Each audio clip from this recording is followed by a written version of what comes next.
Tercera clase del curso de ética, dictada el martes 12 de mayo de 1970. Hoy vamos a tratar el problema de la ley y de la conciencia moral. Antes quiero hacer alguna referencia a lo que tuve que apresuradamente resumir en la última clase, en que me estaba ocupando de determinar el fin último, el supremo bien a que está ordenada la existencia del hombre. Y habíamos dicho que, así como Aristóteles al comienzo de la metafísica dice todos los hombres desean naturalmente saber, también se puede decir con la misma evidencia que todos los hombres desean naturalmente ser felices. Esa aspiración a la felicidad es una aspiración del orden natural, como es la aspiración al conocimiento. Ahora, esa felicidad es evidente que la perseguimos todos los hombres. Todos los hombres quieren ser felices. En eso coinciden todos los hombres. En lo que no coinciden es en el objeto en que se encuentra la felicidad.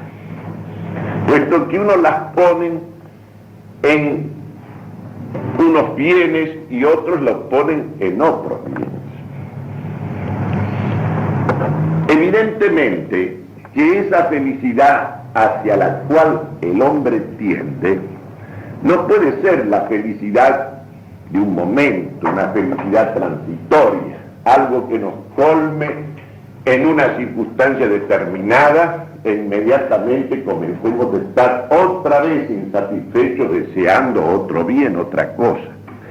Tiene que ser necesariamente un bien total, un bien integral, un bien universal, un bien que satisfaga en forma plena y definitiva toda la apetencia del hombre, toda la ansiedad del hombre, todo el deseo del hombre.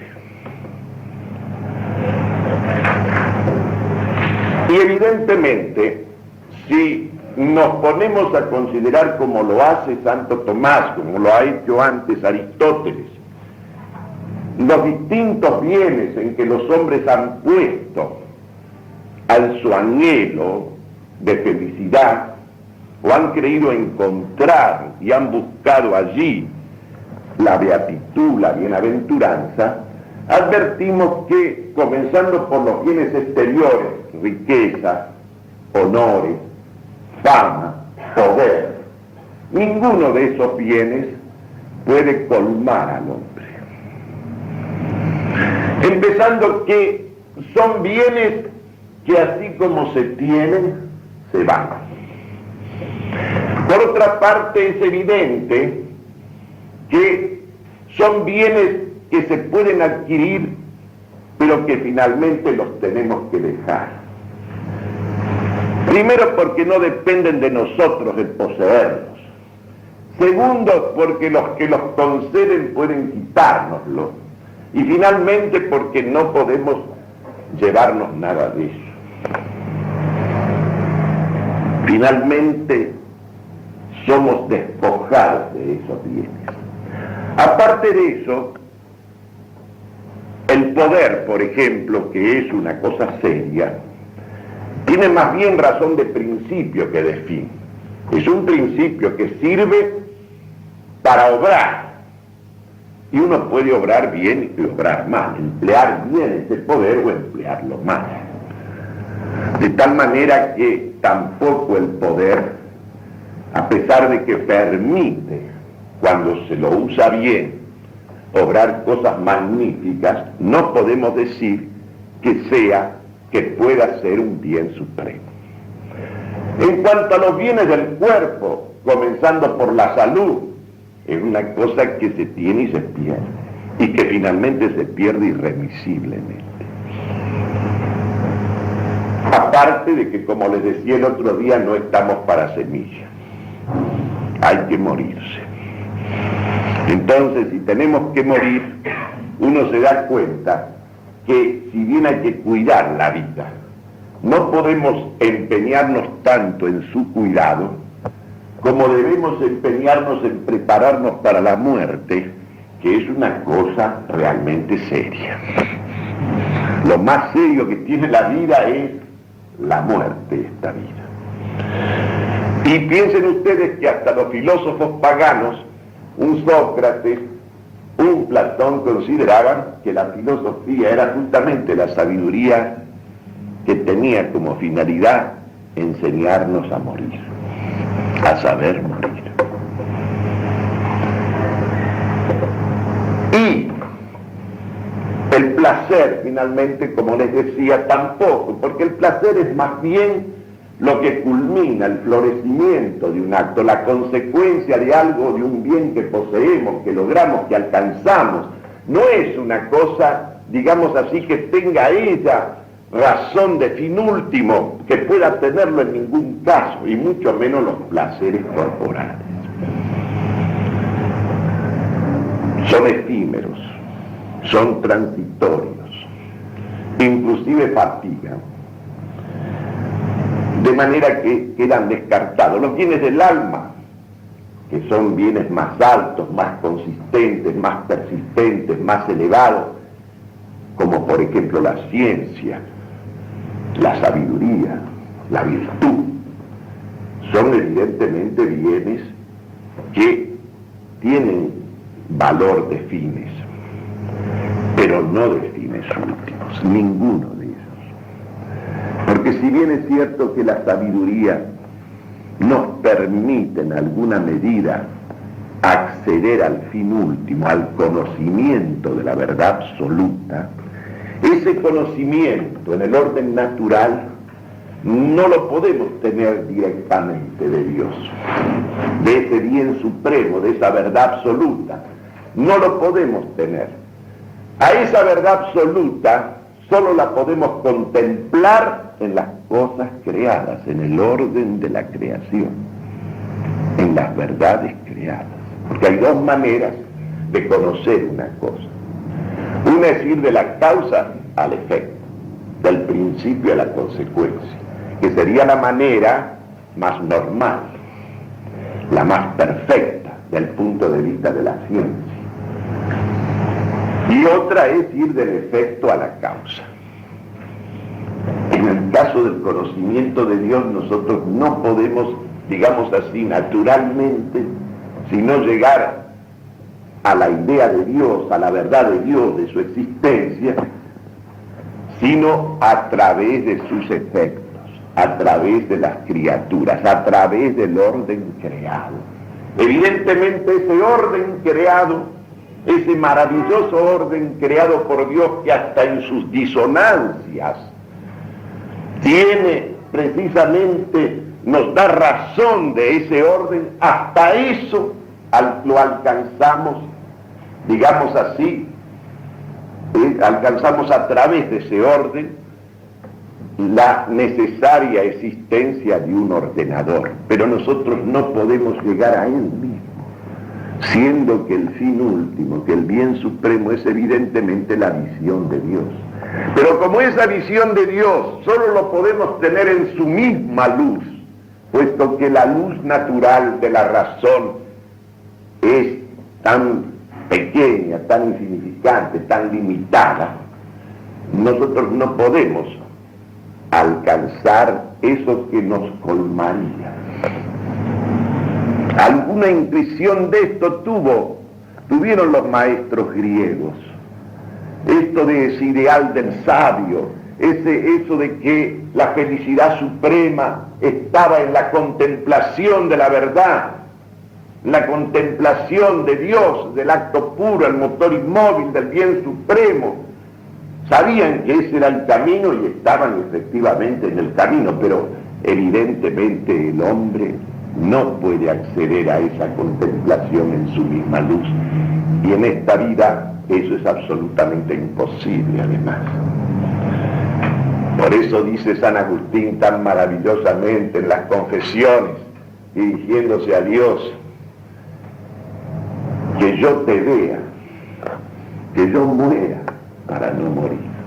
Porque lógicamente ese moriar ne moriar quiere decir que yo muera para no morir, porque si muero y te veo, ya es la vida plena y perfecta a la cual quiero llegar.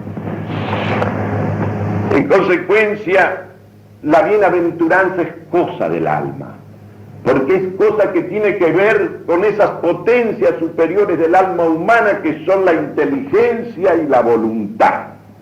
Pero evidentemente el objeto, ese bien supremo, a pesar de ser algo que está, digamos así, en el término final de esas potencias superiores del alma, es algo que la trasciende absolutamente, que la sobrepasa absolutamente.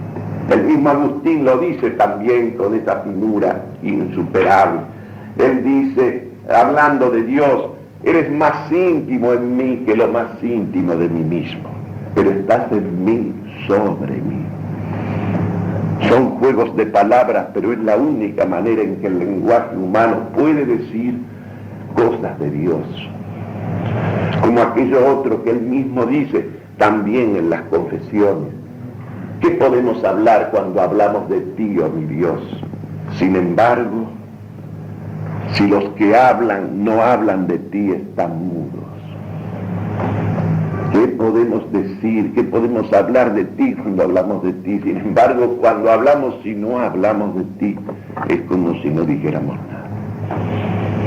Porque ese conocimiento, aún ese conocimiento natural, oscuro, indirecto, reflejo, negativo, analógico que nosotros tenemos de Dios, vale infinitamente más que las ciencias matemáticas y experimentales más perfectas y acabadas. Porque esas ciencias nos dan verdades para usar nosotros. Y esa verdad que conocemos así oscuramente, aún a la luz natural, esa tiene razón de fin último y es para servirla a nosotros. En consecuencia, solo Dios puede colmar la inteligencia y la voluntad humana. Y la última y perfecta felicidad o bienaventuranza o beatitud consiste en la visión de Dios. Ahora bien, esto quiere decir que en realidad el hombre es una criatura racional y libre. Es una criatura capaz de llevarse a sí misma a donde tiene que ir, que en eso consiste su libertad, de llevarse lúcidamente, reflexivamente, deliberadamente, pero es una criatura. Por eso está encuadrada en un orden que ella no ha creado y a la que ella debe encuadrarse, en ese orden debe encuadrarse. Solo que se encuadra no como aquel que se mueve por instinto, se encuadra libremente. Por eso Santo Tomás dice, si la criatura no es su misma existencia, y ninguna criatura puede ser su misma existencia, puesto que esa existencia le ha sido dada, entonces quiere decir que no es capaz de obrar por sí sola. Siendo libre, tiene razón de causa de sus actos, pero no razón de causa primera, Solo puede tener razón de causa primera de su obrar aquel que es su misma existencia. Todos los otros seres que son creados, en esos seres el obrar sigue al ser. ¿Y qué significa que el obrar sigue al ser? Que ya somos lo que somos y que nuestro obrar está encuadrado y está en su forma y en su fin. Esto es fundamental de darnos cuenta. El hecho de ser criatura, aunque sea hecha esa imagen y semejanza de Dios, hace que nosotros recibamos un ser que no nos lo hemos dado y un fin al cual estamos ordenados y ha de encaminarse nuestro obrar. Pero ustedes se dan cuenta que en nosotros el obrar debe seguir al ser que somos. Y ese ser que somos es algo que nos ha sido dado. Lo natural es lo que es dado. Por lo tanto, nosotros no somos dueños ni de nuestra naturaleza, ni del fin para el cual existimos. Porque para eso tendríamos que ser Dios mismo, la existencia misma. El ser que es, como se llama Dios a sí mismo en el Éxodo. Yo soy el que soy, Él es el que es en tercera persona, es el único. Los demás somos esto o aquello, Él es el que es, nadie más. Esto es fundamental. Por eso nosotros dependemos de Dios de nuestro ser. Y dependemos de Dios del fin último de nuestro obrar. Ahora, nuestra libertad, ¿dónde se ejerce? Se ejerce en el camino. Se ejerce en el orden de los medios. En el en que actúa nuestro poder de elección.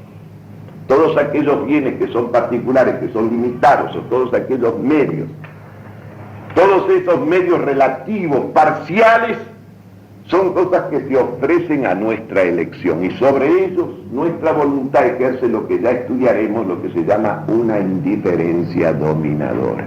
Pero esa indiferencia dominadora de la voluntad solamente se ejerce sobre la multitud de los bienes particulares. Y ha de ejercerse para ordenar esas elecciones o preferencias en la dirección de ese fin último, que no es tema de elección, sino que necesariamente tendemos a él, porque está en la naturaleza de nuestro ser y de nuestro querer. Es como pasa con la verdad es lo que es.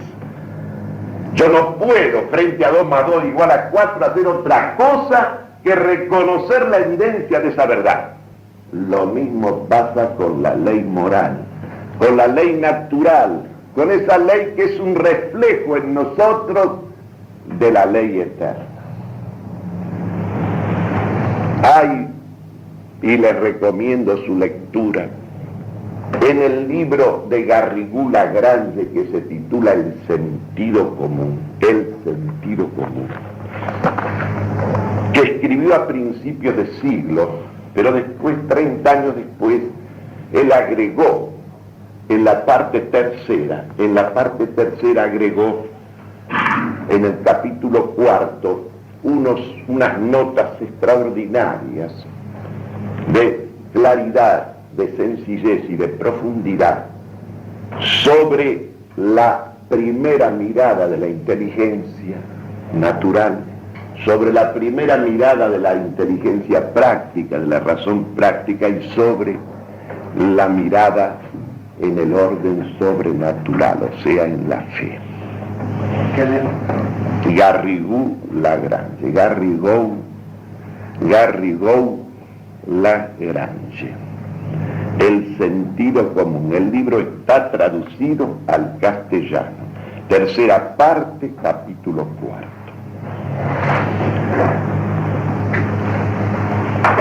4. Lo recomiendo por la sencillez, por la claridad meridiana, porque evidentemente la filosofía es el mismo sentido común, reflexivamente, críticamente asumido. Eso que la inteligencia capta desde su primera mirada, eso que la razón práctica capta como bien desde su primera mirada, allí está encerrada toda la filosofía y toda la ética, solo que está de una manera oscura, de una manera todavía confusa, de una manera no desenvuelta, no desplegada, no deliberada, no asumida con sentido crítico. Pero la filosofía es nada más que el sentido común críticamente asumido, reflexivamente asumido. Por eso eso me recuerdo una frase de Claudel refiriéndose a Aristóteles, dice, pues cuando me puse a leer y a conocer a Aristóteles me di cuenta que era la vida misma de la inteligencia natural, la vida misma de la inteligencia natural, solo que es la vida de la inteligencia, pero digamos así reflexivamente llevada, críticamente conducida, no ingenua y espontáneamente manifestada como es en la gente ingenua. Dice Garrigou-Lagrange, la primera aprehensión intelectual, la primera mirada de la inteligencia, aún en un niño, cuando ya asoma la vida de la inteligencia, lleva precisamente al ser inteligible de las cosas sensibles. Lleva a la esencia de las cosas sensibles.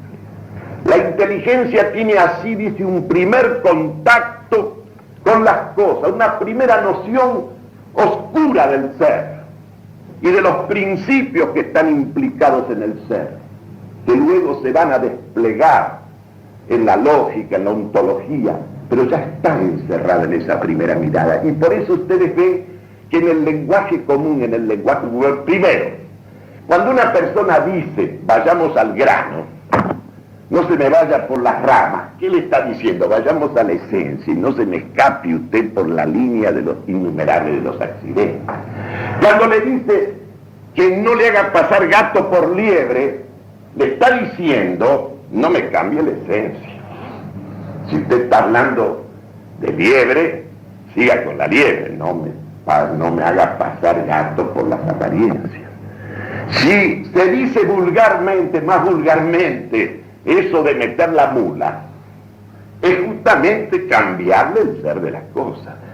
Porque la gente, es lo mismo que pasa, a todos hemos mentido muchas veces, evidentemente, yo por lo menos. Pero a nadie, hay alguien que le guste ser engañado, que le mientan, que le hagan ninguna cosa. Yo no conozco a ninguno hasta ahora. Cuando usted incurre en una mentira, en una contradicción, aún para la gente más simple, usted tiene que guardar una coherencia con la mentira que dijo. Porque en cuanto usted dice otra cosa que se aparta del principio de identidad, la otra persona que nunca estudió lógica se da cuenta que usted le ha mentido. Como ustedes ven, esa primera mirada de la inteligencia especulativa es una mirada metafísica, es una mirada que se proyecta sobre el ser y sobre los principios universales del ser confusamente aprehendidos, pero ya están implicados allí. La filosofía, ¿qué es lo que hará? Desarrollar eso y desarrollarlo con sentido crítico. Lo mismo pasa con la primera mirada de la razón práctica, tiende hacia el bien. Y es una mirada que tiende con la misma evidencia hacia el principio moral, hacia la ley natural, que se expresa tan sencillamente esto de haz el bien y evita el mal. Qué cosa más sencilla, más simple. Pero aquí está encerrada toda la ética. Toda la ética está ahí. Ahí está la conciencia moral, la obligación moral, el sentido del deber, de obrar el bien cueste lo que cueste. Es decir, de llegar al sacrificio, porque el sacrificio, lo veremos, está en el orden natural. El sacrificio de Cristo, como todo lo que es Cristo, como todo lo sobrenatural, Él es el autor de la naturaleza. Él no va a venir a cambiar la naturaleza. Él ha venido a confirmar, a exaltar, a tenditar, a potenciar, a sobrelevar. De manera que si usted quiere ver la naturaleza en una perspectiva superior, la tiene que ver desde Él. Porque Él es el autor de la naturaleza, y esa naturaleza caída, esa naturaleza contrahecha por el pecado, Él la ha venido a restaurar como naturaleza y a sobrelevarla, uniéndola de nuevo a Dios. Porque fuera de Dios la naturaleza se degrada como tiene que ser. Es una cosa sencilla de ver. Y este sentido de la ley moral, de la ley natural, esto que es la voz de la conciencia que todos tenemos y que además se manifiesta en nosotros con esa misma objetividad, con esa misma, diría yo, trascendencia en la intimidad misma, en la inmanencia misma del sujeto que piensa, del sujeto que quiere, es evidente que uno tiene el sentido, con toda evidencia, de la presencia en él de una ley que le permite saber lo que hace y juzgar acerca de lo que hace. ¿De dónde sale ese juez? Ese juez imparcial, ese juez objetivo, ese juez honesto, que hasta en los enfermos mentales surge, a pesar de todos los empañamientos y oscurecimientos de la mente, de la vida psíquica y somática. A pesar de todo eso, vemos surgir esta conciencia moral, con esa apreciación certera, objetiva, evidente. Has hecho mal, has obrado cobardemente, vilmente. Uno a veces tiene que arrastrar toda la vida un momento malo que ha tenido. No se lo saca mal encima, aunque lo haya absuelto el sacerdote, todo ahí está. Ahí está, y la conciencia está allí, dictándole su juicio inexorable. ¿Cómo vamos a discutir la existencia de la conciencia moral? ¿Y cómo vamos a discutir esta ley natural? Esta ley que lógicamente el hombre accede en la plena luz de la evidencia desde la primera mirada de su inteligencia práctica. Por lo mismo que el hombre es una criatura racional. Y como criatura racional, como criatura inteligente y capaz de querer, y el querer sigue al conocer, evidentemente. Porque nadie puede amar lo que no conoce, nadie puede querer lo que no conoce. Ahí es una prioridad evidente, una prioridad que le dará, a mi juicio, la razón siempre a Aristóteles y Tomás contra los escotistas y todos los voluntaristas habidos y por haber de todo tiempo. No porque la voluntad no tenga primacía en alguna instancia desde que ella nos mueve a pensar, pero lógicamente la especificación del bien, de la forma, del orden, que es obra de la inteligencia. La inteligencia es para ordenar y la tarea del sabio es para ordenar. Y la inteligencia humana le permite al hombre conocer el orden de todo lo creado, conocer las esencias de las cosas creadas y el orden y jerarquía en que ellas están articuladas y estructuradas. Y ese orden es un reflejo de la unidad de Dios, de ese supremo ordenador. Por eso cuando Dios culminó la obra, dice en Génesis, culminó su obra, le pareció muy buena.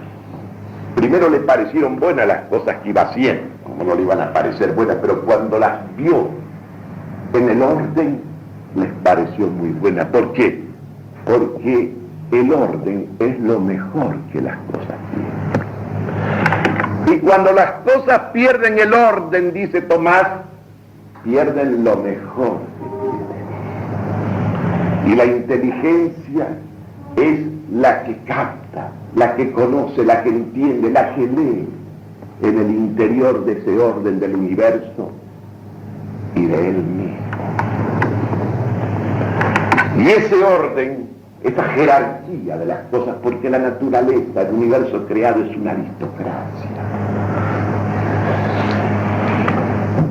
Dios no puede de ninguna manera tener preferencia por el igualitarismo, la nivelación, la uniformidad. ¿Cómo nos iba a crear un mundo que nos fatigara de verlo? No puede ser. Él ama la distinción. Conocer es distinguir. Y como les decía el otro día, en la última distinción de un ser, ahí está su principio. Ahí está su distinción, su rango ontológico. Mientras yo me quedo en el hombre con el animal, no conozco más, sino una forma que él tiene en común, algo que tiene en común con otros seres que no son hombres. Recién cuando llego al conocimiento de la razón, de su alma racional, de su alma inteligente y capaz de creer, recién me encuentro con el hombre. Y esa distinción es lo mejor que el hombre tiene. Y entre todos los seres, todos están ordenados según su rango, según su ser, de tal manera que también todos apuntan y se encuadran y convergen hacia lo mejor. Por eso la voluntad que sigue la inteligencia, cuando actúa libremente, es una preferencia reflexiva de lo mejor, como la denominó Aristóteles. De la misma manera que la actividad de la inteligencia es también como una preferencia de lo mejor. Es el conocimiento de la última distinción. Cuando Platón en el Tetetos analiza el sentido de la definición, él dice, recién llegamos a la definición de algo cuando hemos alcanzado su última distinción.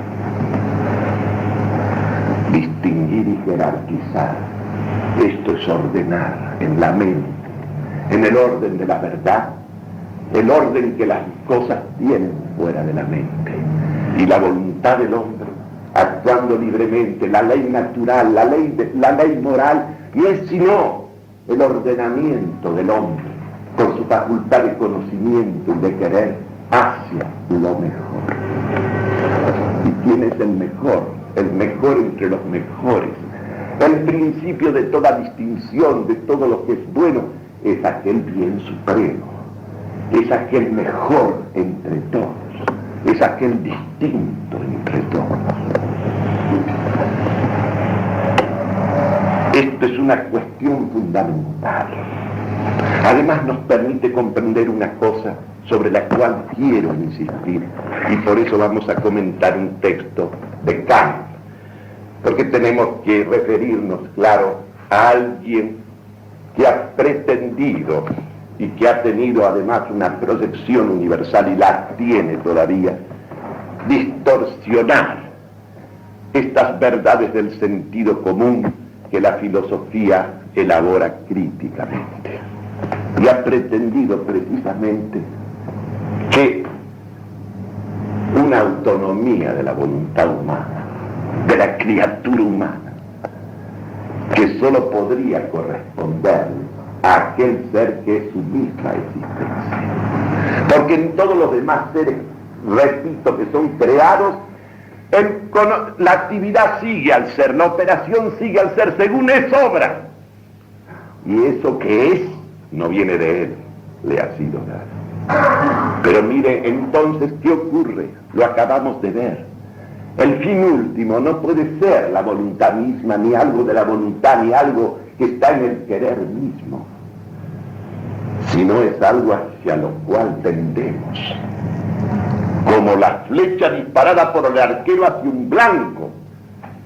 Ese blanco no lo hemos puesto nosotros, nos ha sido puesto. Y las potencias para llegar lúcida y libremente a él nos han sido dadas. En nuestra mano está, en cierta medida, movernos en esa dirección, llevarnos en esa dirección. Pero fíjense el lenguaje de Kant, que ha inficionado toda la filosofía moderna, toda la filosofía contemporánea, incluso el pensamiento vulgar que divulgan los diarios, el criterio de la gente, a veces hasta la gente católica. Esto se ha metido en la iglesia también hasta el punto que hay gente que cree que el acto moral es obrar libremente, obrar con libertad, no obrar lo que se debe obrar, que es más principal que obrarlo libremente. Porque el fin tiene prioridad sobre todo. Dice Kant, en los fundamentos de la metafísica de las costumbres, que viene a ser como un prólogo a su crítica de la razón práctica. Dice, la autonomía de la voluntad es esa prioridad de que la voluntad tiene de ser para sí misma su ley. Observen bien. Es esa prioridad que la voluntad tiene de ser para sí misma su ley. Es decir, la voluntad que es una potencia, que es una naturaleza también, que integra esta naturaleza humana de una criatura, resulta que ella se pone a sí mismo su ley. Es su ley. Independientemente de toda prioridad de los objetos del querer, elimina el fin trascendente hacia el cual tendemos. Lo elimina el bien supremo. El querer, la voluntad se pone su propia ley y agrega esta cosa tremenda. Cuando la voluntad busca su ley por encima de sí misma, cuando la voluntad busca su ley por encima de sí misma, siempre resulta de ello una heteronomía. Él contrapone heteronomía a autonomía. Heteronomía es una servidumbre, es sometimiento a otro, a un extraño, aunque sea Dios. Si la ley moral nos fuera impuesta desde fuera por Dios, la voluntad no podría someterse a ella, sino por temor, amor, interés. Sí, y a él le parece que someterse por temor, por amor, interés es la misma. Observen bien, es una concupiscencia, una especie de movimiento despreciable, de servidumbre. Y dice, lo cual sería ajeno a la moralidad. Es decir, ustedes tienen aquí el querer mismo puesto como suprema ley. El querer mismo puesto como fin último. El tender de la voluntad como siendo el mismo su fin. Como decía el judío Bernstein, el socialista, lo importante no es a dónde se llega, sino el movimiento. Lo importante es caminar, a dónde no interesa. Y por eso que ahora que vivimos en la era del cambio, ustedes se han fijado que todo el mundo habla del cambio y nadie habla de lo que permanece y debe permanecer. Y todos tienen la obsesión, la embriaguez, el delirio del cambio. Y yo siempre recuerdo modestamente cuando les hablaba de Heráclito a los muchachos y uno les dice, sí, es verdad que no nos podemos bañar 2 veces en la misma agua de un río, ni beber la misma agua que bebemos en un vaso. Pero díganme, ¿qué es más importante, más principal, más real, más verdadero? El hecho de que siempre que nos bañamos en agua, aunque sea otra agua. Y siempre que bebemos para apagar la sed, bebemos agua. Si no hubiera algo que permanece, que es siempre lo mismo, que es su esencia. ¿Qué sería de nosotros con el cambio absoluto, con el pasar siempre a otro? Nos moriríamos de sed, entre otras cosas, lo cual nos impediría pensar en el agua y en cualquier cosa. El cambio es una cosa real, pero lo que permanece es infinitamente más real y verdadero. Mucho más real es el agua, que es siempre agua, aunque sea otra agua, que el cambio del agua. Y los católicos en este momento tenemos que meditar bien esta especie de delirio del cambio que nos ha dado, porque nos están quitando las bases de sustentación. Lo que le ofrece al hombre ya la primera mirada de la inteligencia, ya la primera mirada de la razón práctica. Sigamos, dice Kant. Hay que admitir para el mundo moral, observen bien, la concepción que Rousseau sostuvo para el orden social, que es orden moral también, ¿no? El hombre debe prescribirse la ley a la cual obedece. El hombre debe prescribirse la ley a la cual obedece. Eso es autonomía. Heteronomía es acatar cualquier ley que nos venga de fuera, aunque sea del mismo Dios. A pesar de que la voz de la conciencia moral te está dictando, aún en la infancia te está dictando la existencia de esta ley que alguien ha grabado en tu corazón y que tu conciencia descubre, sobre todo cuando faltas a ella. De esta manera ustedes ven que esto ya no estamos nosotros en el campo de la sabiduría, sino del delirio. Esto es una cosa delirante. Después vendrán los secretarios, los Leroy, toda la gente a prescribir lo mismo. Y ahora dentro de los progresistas, dentro de la iglesia, como finamente lo ha denunciado en muchos de sus artículos el padre García Vieira, vienen ahora a decirnos que la verdadera moralidad del acto no está en obrar el bien, sino en obrar con libertad. Y entonces vienen las otras variaciones. Hay que ser auténtico.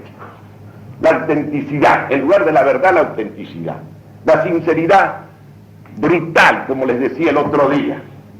La liberación de los instintos, todo eso son sucedáneos de esta cosa monstruosa que significa plantear la voluntad, el querer, la buena, así sea la buena voluntad como el fin último, como el bien supremo. Es un verdadero delirio, es una verdadera locura, lo cual no significa de ninguna manera negar la libertad del hombre. Claro, de esta moral concebida así como la concibe Kant, deriva también una religión dentro de los límites de la razón de que él habla. Y entonces todos esos postulados, resulta que Dios existe porque yo lo hago existir, porque yo lo hago existir. Y entonces en vez de la vieja moral fundada en la teología, te inventan una teología moral, es decir, que hacen una teología basada en la moral. Es el hombre el que la pone, el que la postula, es uno. Son postulados de la razón práctica, no son evidencias de la conciencia moral del hombre, la ley moral, a pesar de que es una cosa tan clara, tan evidente, tan permanente. Hay dos modos, dice Tomás, de perfección. Hay una perfección que tienen todas las criaturas, la propia de su especie. El fin de un caballo es ser acabadamente caballo, es decir, realizar en la existencia cumplidamente su naturaleza, su esencia. El fin del hombre es ser acabadamente hombre, el fin de una piedra es ser piedra, el fin del agua es ser agua. Sé el que eres. Entonces, ¿qué pasa? Que cuando una cosa alcanza su perfección, su máxima perfección, esa perfección encierra una tremenda limitación porque le faltan las perfecciones de todas las otras cosas que no son ella. Entonces Dios, maestro en estas cosas, ha puesto remedio a la imperfección, ha puesto un remedio aún en el plano de la criatura, y ese remedio es la criatura inteligente y capaz de querer. Porque resulta que hay un modo en que un ser se perfecciona asumiendo, llegando a ser las perfecciones de todas las otras cosas que conoce y que entiende. Y el alma inteligente, hecha a imagen y semejanza de Dios, no puede crear las cosas nombrándolas, pero las puede definir, llamarlas por su nombre, y va llegando a ser todos los nombres, siendo cada vez más perfectamente ella misma. Y acá tienen ustedes un remedio de esa imperfección propia de todas las criaturas limitadas a ser lo que son. Y hay otro modo de remedio de la imperfección que sigue a esto, que es el de la potencia de querer y de amar. Porque así como el conocimiento te saca de ti mismo y te lleva a las cosas, y te hace ser las cosas lo que ellas son, permaneciendo tú el que eres y cada vez más el que eres a medida que conoces lo que las cosas son, y te vas haciendo el universo mismo como verdad de ese universo, en el amor también resulta que el que ama, el acto de amor, la perfección del ser capaz de amar, no es ni siquiera reproducirse, es darse, es hacer don. Porque el sentido del bien, que es perfección del ser, es la comunicación, la difusión, la irradiación. Un ser cuanto más perfecto es, más desborda de sí mismo, más se brinda. Todo todo bien, cuanto más bien es, más difusivo es. Por eso el más difusivo de todos es la verdad, que es docente. ¿Qué quiere decir que la verdad es docente? Que la verdad es, casi diría, infinitamente comunicable, participable por todas las criaturas, que la pueden, como diría Agustín, abrazar todos, toda a la vez. Quieres dar un pan, lo tienes que dividir en tantos como son aquellos a quienes se los distribuyes y te quedas sin el pan. Pero si das el pan de la verdad, cuanto más lo das, más lo recibe entero cada uno que lo entiende y más te perfeccionas en ese bien. No solo no lo pierdes, lo ganas. Por eso ya vamos a estudiar el problema del sacrificio. ¿Acaso uno frente a ese crucificado, o hasta cuando en una película ve, aunque sea una fantasía o una realidad, ese campo de batalla donde Custer ha caído, o Custer, con toda su gente, y hasta el jefe indio, está bien hecho, con sentido, no puede menos ante esos hombres que han combatido hasta el último hombre muerto, que ir a recorrer ese campo pasmado de la grandeza, de la fuerza, de la presencia del ser que desborda por una sobreabundancia plena, justo en el fracaso, punto, en la derrota. En esa derrota de lo material que está para desintegrarse, vemos emerger la fuerza, la pujanza del ser, y sale de allí una ejemplaridad, una cosa que irradia, que levanta, mueve a la perfección a los seres en una medida incomparable. Ya continuaremos. Buenas.